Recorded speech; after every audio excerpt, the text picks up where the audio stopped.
Hey everybody, welcome to Blue Collar Real Estate. I'm Greg Mayo. And I am Ryan Herget. We are going to dive into one of my favorite exercises to do when working with a new buyer, and that is, where do we want to live? How do you pick a location that's best for you?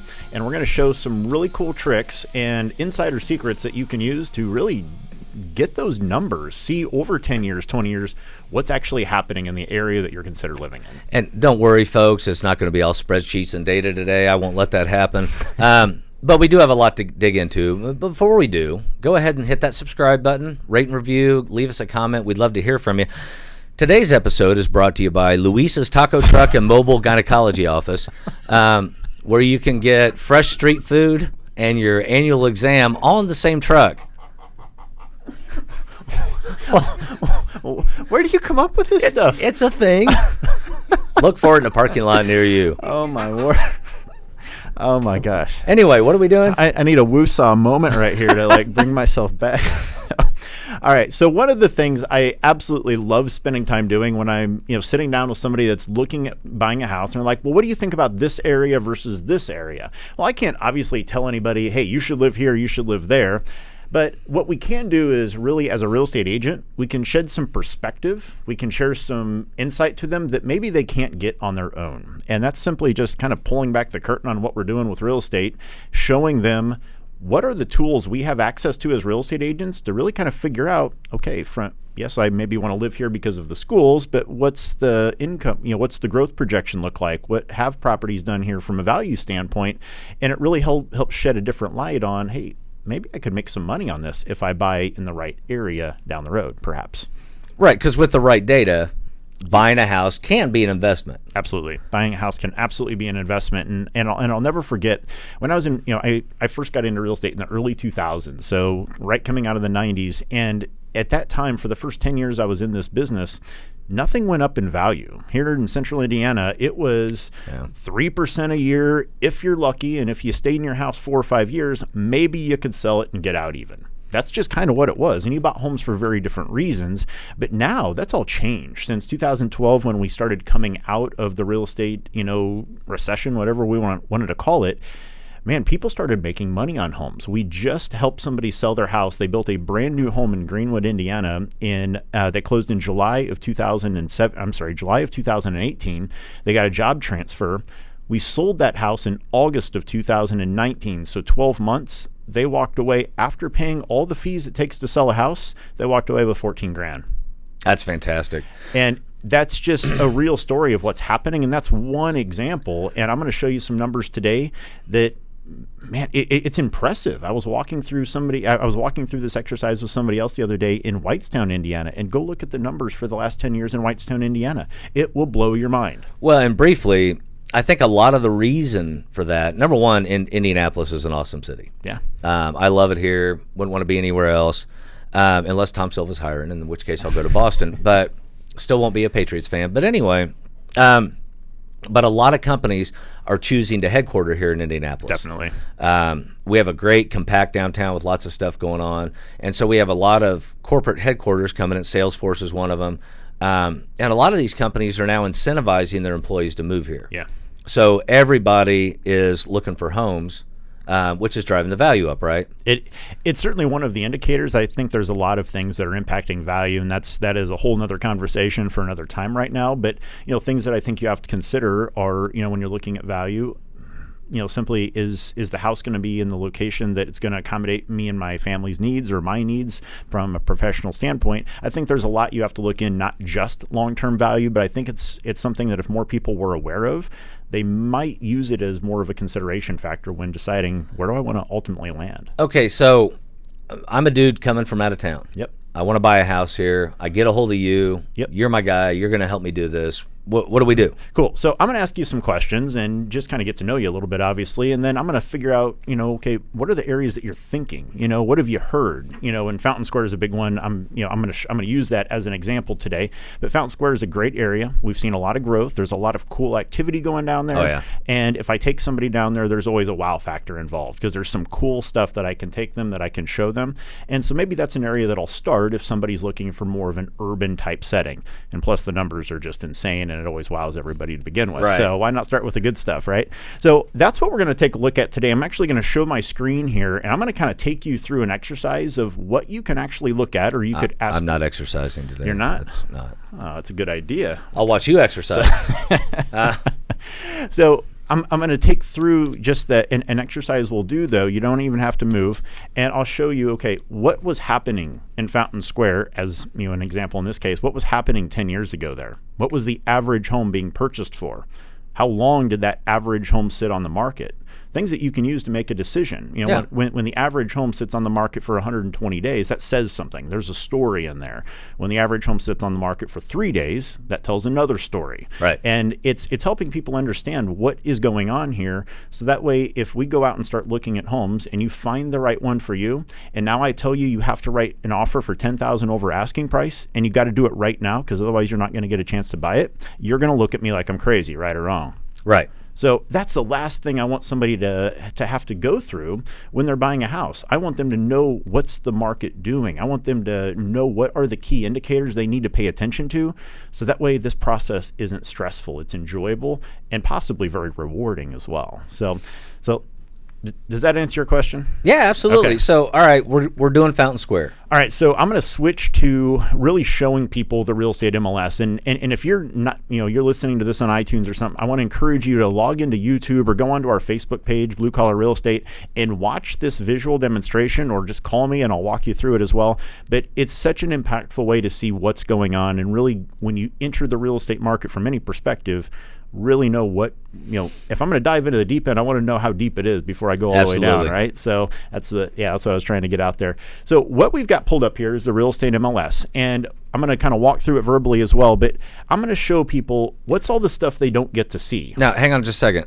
Yep. What you're seeing exactly, or what you've pulled up exactly, is something a realtor can pull up, right? This is what a real estate agent is going to pull up. It's what an appraiser is going to use, but this is the source of where almost everything that you see on websites like Zillow or Trulia or Realtor.com, this feeds all of that. Okay, this is that central Yep. hub of information is your local real estate, BLC as we call it, or MLS in other parts of the country. This, the information on Zillow has to come from somewhere, right? Right. And this is what feeds most of it. Now, there's other stories we can get into on that. Some real estate agents don't go in, but this is overwhelmingly the most conclusive data set that we're going to find for our area. Okay, this is what appraisers use to determine value. So this is it. This is legit information. So as I'm looking at the screen, I just want to show people truly what's really going on. And I'm going to pull up, I saved this just for the sake of saving time here. I pulled up Fountain Square here, and I drew a map around the defined areas of Fountain Square according to Google. Okay, and you can see that on here. So I just truly drew a map around Fountain Square. And now some real estate agents might ask, well, why didn't you use the illegal description, or why didn't you use the subdivisions in there? The problem is because all of the information going into the MLS is also entered by real estate agents, and the checks and balances are a little thin in some areas, especially back in 2009. Now, I know many companies have done an extraordinary job of going back and getting information updated, but let's just say when you're relying on real estate agents whose skill set is not generally data entry, there's errors that get made. And so we're going to do the best we can with this, but I feel this is, again, if you're buying a house, this is what they're going to look at to establish value. Right. So we just drew our map around Fountain Square, and we can see throughout the entire history of recorded data in our system, there's 1,480 people that have bought a house and closed on it in Fountain Square, because I've got checked right here the sold box. Here's where this starts to get cool, and I want people to pay attention to what this number says as we go through this. We're going to go back 10 years, okay? We're nearing the end of 2009, right? I'm sorry, 2019 right now. Yeah. Let's go back to the worst of the worst. Let's go back to what was happening 10 years ago when nobody wanted to live in Fountain Square, before we had the Super Bowl here in downtown Indianapolis. Let's go back to what was actually going on there. So we're going to look at all of the homes that sold in Fountain Square in 2009 alone. So I'm going to put in January 1st of 2009, and I'm going to go forward to December 31st of 2009. Okay, and that number went from 1,480 down to what, Greg? 53. Wow. 53 homes were sold in 2009 in Fountain Square. Now I'm going to hit results, and I'm going to throw all this into a quick data set so we can look at what we want to see here. And that is the average house.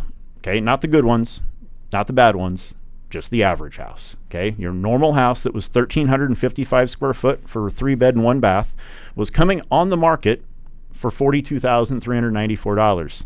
Now get this. It took them 106 days or 4 months almost to get an offer for a 17% discount. Wow. For $37,900. So the average house in 2009 in Fountain Square was selling for just at $38,000, and it took them almost 4 months to get that. So this is when people could truly go into the marketplace, because you didn't have to write an offer the first time you saw it. You could go in and you could negotiate. And a 17% negotiating rate is a lot. Oh, yeah. By any standards from real estate. Okay, so that's our baseline for where we're at. Now let's fast forward 5 years. Okay, a lot happened in between 2009 and 2013 in Fountain Square, but let's jump forward just a little bit. Okay, and what I love about this exercise is, again, you can do this for anywhere you want to live. So if you are just curious about, hey, what's my community look like in, I live in Brownsburg, Indiana. What's my community done over the last 10 years? We can do this for specific areas you want, and it paints such a really cool picture as to, man, maybe I do want to move up to this area or move over to this area when you look at it from through a new lens. So fast forwarding from 2009, we're going to go to 2013. That's not 5 years, is it? No. I need to go to 14. 14. I'm so good. I'm glad you're here, Greg, because I'm good at math. Okay, so we're going to go to 2014. Now, I want to remind people what was going on in 2014, because that was not yesterday at this point. Right. Okay, so 2014, we are now a good 2-3 years coming out of the recession. Things really started to turn around in 2012. We really started to see things move forward in a positive way. We had the Super Bowl here. The city dumped how many millions of dollars into the downtown infrastructure a year or two prior to the Super Bowl? Yeah, I don't even remember. It was over $100 million. It was massive. So there's this massive influx, which is something I want to talk to you about later. How do you know what's going on?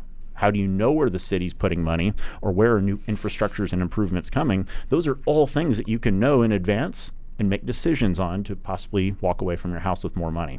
Back to the story here. Yep. So 5 years later in that same area, we went from 52 to now how many people bought a house in Fountain Square? 64. So roughly the same number of people bought a house, but let's see what changed. And this is where people start to get a little bit like, oh my gosh, what did I do? So now in Fountain Square, fast forward 5 years, as my computer's thinking here right now. Here we go. So now we were at 40,000 before, selling at 38,000. Yeah. So in 5 years, the average house is hitting the market at 134. And what's it selling for right here? 130, 97%, almost 98%. And it's selling in 70 days. Okay. And why that is important. Okay. I can't do the math. I don't know the difference in percentage growth between 38,000 and 130,000, but I know that $92,000 is a lot of money in 5 years by any real estate standard. Absolutely. So that's a good thing. So that's what just happened in 5 years there. And the average house took took 30 days less to sell. What's that mean? What's that mean in the market? That means that you don't have as much time to make a decision. Okay. Anytime, according to the Federal Reserve, okay, that you're seeing a real estate market where the average house, again, not the good ones, but the average house is selling in less than 90 days, they determine that to be a seller's market, meaning that the buyer doesn't get to go in and offer $20,000 under asking price, because we're in a seller's market. And high school economics taught us that means what? That there's simply more people that want homes than there's homes to buy, period. So that drives values up. High school economics taught me how to sleep sitting up. It was pretty riveting. I do agree with that. All right, so now we've looked at 09, we've looked at 14. Yep. What's the last year look like? So now let's fast forward to when things have just gotten a little bit crazy going on downtown Indy. So now let's fast forward to 2018. Okay, we'll forget even about 19 yet, which is almost done, but let's look at 2018. Okay, so 4 years after that. I'm getting tingly. 156 people bought a house in Fountain Square, so 3 times the activity almost, right? Yeah. Well, not quite, too some. Well, yeah. Close enough. Good at math. Now, this is what's going to blow people's minds, and this is what makes me just absolutely want to punch myself in the kidney for not having bought homes here, because I'm looking at all this data in 2013.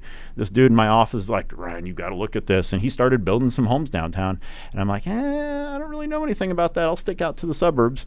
But looking at this now, so within 10 years, the average house in Fountain Square is $267,000.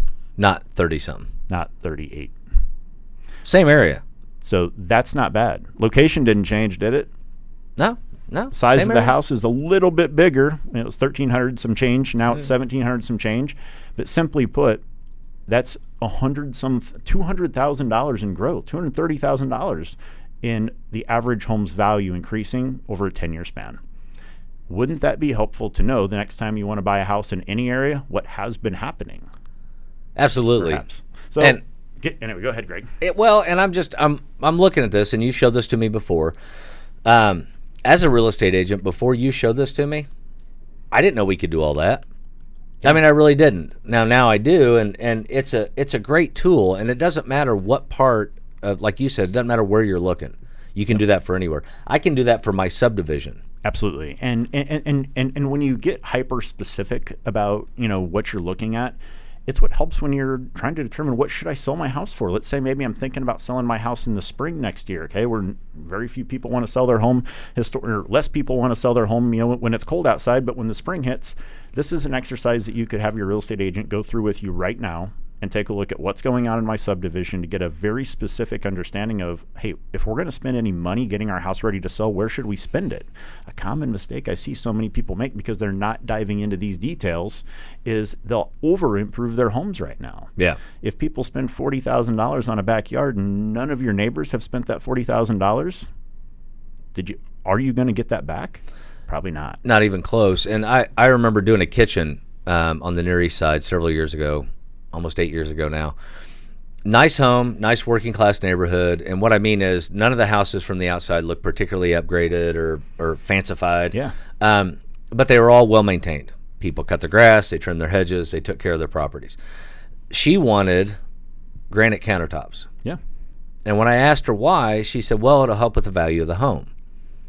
And I said, no, where we're at, granite, quartz, imported Italian marble, nothing, you're not going to get that money back. An updated kitchen will help the value of your home. Now, this was from a conversation from a contractor.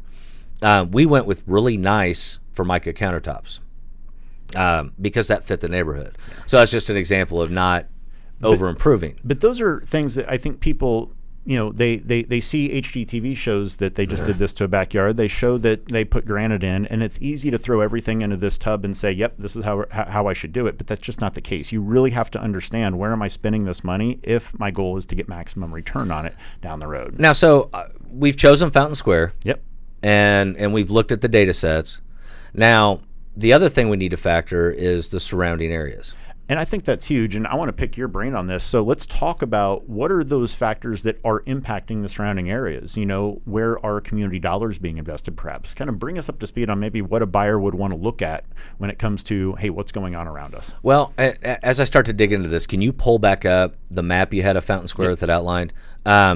Because the neighborhood is the neighborhood, and that's important. We want to talk about where we're living and what's going on. And I'm going to clear these out here real quick. Sorry to interrupt you, Greg, so that way you've got a clean map. Oh, that's cool. Down in the comments section, there'll be links you can go to look at schools, to look at crime, to look at different data like that.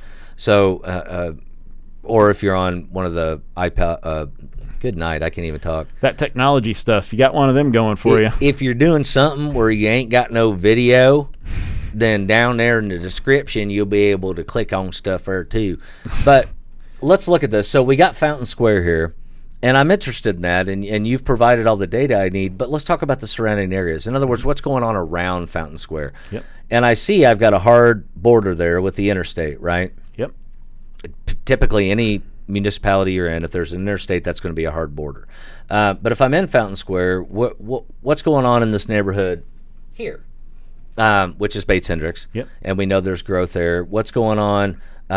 Is there growth in the other neighborhoods, or is there a hard line where I jump across it and I'm scared for my life? Without a doubt. And to take that one step further, you and I going through an exercise like this with another client a couple weeks ago, we showed them what, they thought they wanted to be in Fountain Square, but then when we showed them what was going on a couple blocks over, that the growth projections were very similar, they chose to kind of move over a little bit. It wasn't as important as just saying I live in Fountain Square.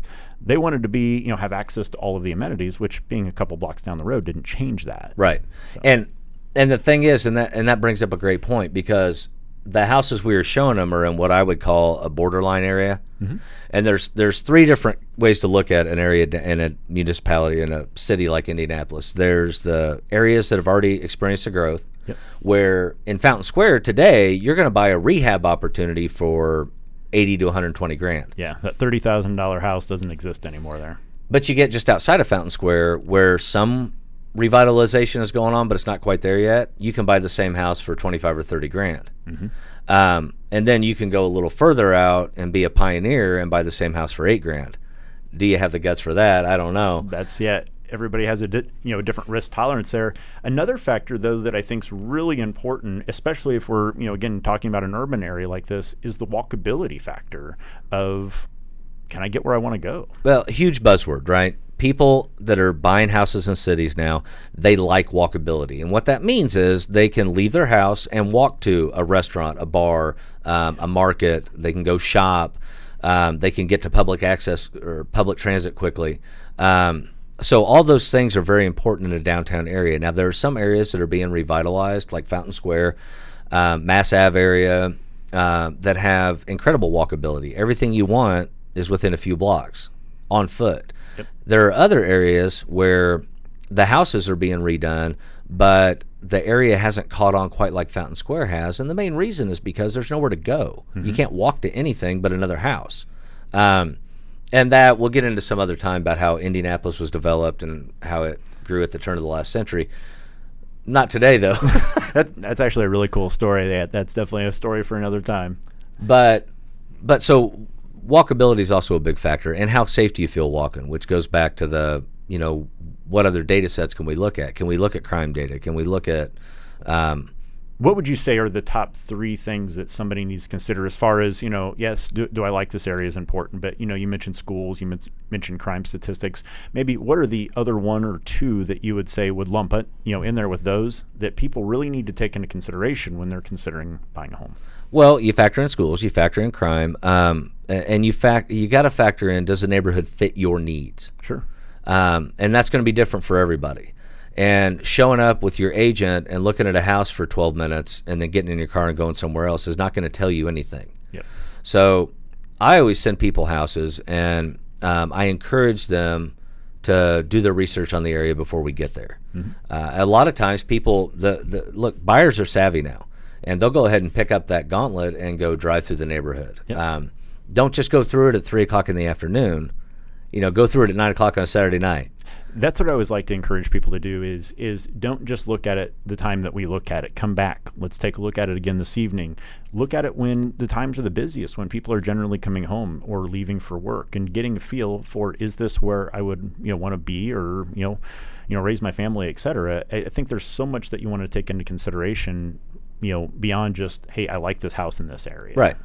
And if you dig the dugout in Fountain Square, which is like one of the best dive bars in the city, go eat dinner there, have a beer, and then walk to the house we just looked at. What does that feel like? It looks good on a map. It took you a second and a half to drive there, but you walk it, and it's actually 14 blocks. So does that meet your needs? You know what I mean? Is that a good fit? And, just small little tools, too, that I think a lot of times people don't take into consideration, that I always share with somebody that we're helping throughout the buying process is, Google has all this amazing technology, right? What's Google? Right.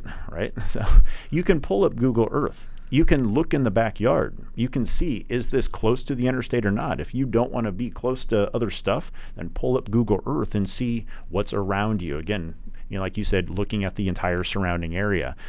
Getting on Google Street View, believe it or not, is a great tool. You can get and generally sometimes they're a year or 2 old, but you get a good feel for, is this something that I would want to go explore? And you can do all of that without leaving your couch. And that's where I think technology has really changed things, where I can remember back in 2003 or 4, you used to have to go look at 15, 16, 20 homes sometimes because you didn't have your phone where you could look at 55 of them every hour. Right. And get instant notices this time something comes up. So and not to be contrary, and I totally agree. Google Earth and the Street View, and that's fantastic. But I want people to remember, if you're buying in an urban setting, a year is a long time. Sure is. The street we were on Friday or Saturday, whenever we were down there, just a year ago, that street was a bunch of rundown houses. Yeah. We drove down there the other day, and it was the first time I'd been there since last summer, been down that street literally. There were 3 new builds and 4 rehabs all going on within 2 city blocks. Yeah. So things change like that in the city. And that's where you've got to get out and see it. Now, we talked just briefly, and I don't want to get too far off on this, but we talked just briefly about how do you know what neighborhoods are coming. One of the best indicators is the city, and again, for us it's Indianapolis. That's a lot of times our example because that's where we're at. But is the city dumping money into infrastructure? Are they putting in new water mains? Are they putting in new storm sewers, sidewalks, redoing the roads, all those kind of things? When they start doing that, when the city starts putting money into that, then investors are going to start putting money into that area. Excuse me. And a good example, just west of IUPOI, downtown Indianapolis, there's a neighborhood that was 3 or 5 years ago, the Indianapolis Business Journal, IBJ, ran an article about the city putting millions of dollars into the infrastructure because IUPOI has nowhere else to go but west. Now we're starting to see the home values in that area going up. We're starting to see people buying the lots and building new on it. We knew that was coming 5 years ago. If you're paying attention, to what the city's doing. It's not, and don't ever let a real estate agent tell you, if you're a home buyer listening to this or watching this, that they can tell you exactly what the market's going to do. No. None of us know. We have no crystal ball. I mean, I have one, but it doesn't work. It's in the shop. But along with my Nimbus 2000. But we can look at the data that you provided. We can look at the information that we get from the city and get a pretty good handle on what an area might do. But you have to have that information up front. I agree, and I think as we wrap this up, that's probably one of the biggest takeaways is you have to do your homework up front. You have to surround yourself with people that have walked that path, that know exactly what questions you do need to ask before you decide that, I want to go live in this area or I want to live in that area. It's not that difficult. It's just knowing what questions to ask and get in the right direction. So, absolutely. And as much as we'd love to get into more on this, and we can later, we got to go. So don't forget to subscribe, rate, and review. If you have questions, put them down in the comments. We'll answer them on a one-on-one basis if we can. Or I'll be handing out Greg's cell phone number, so give him a call at midnight or anytime thereafter. And I'll give you Ryan's address if you want an in-person consultation. But for now, for Blue Collar Real Estate, I'm Greg Mayo. And I'm Ryan Herget. We appreciate everybody's time. Take care, guys.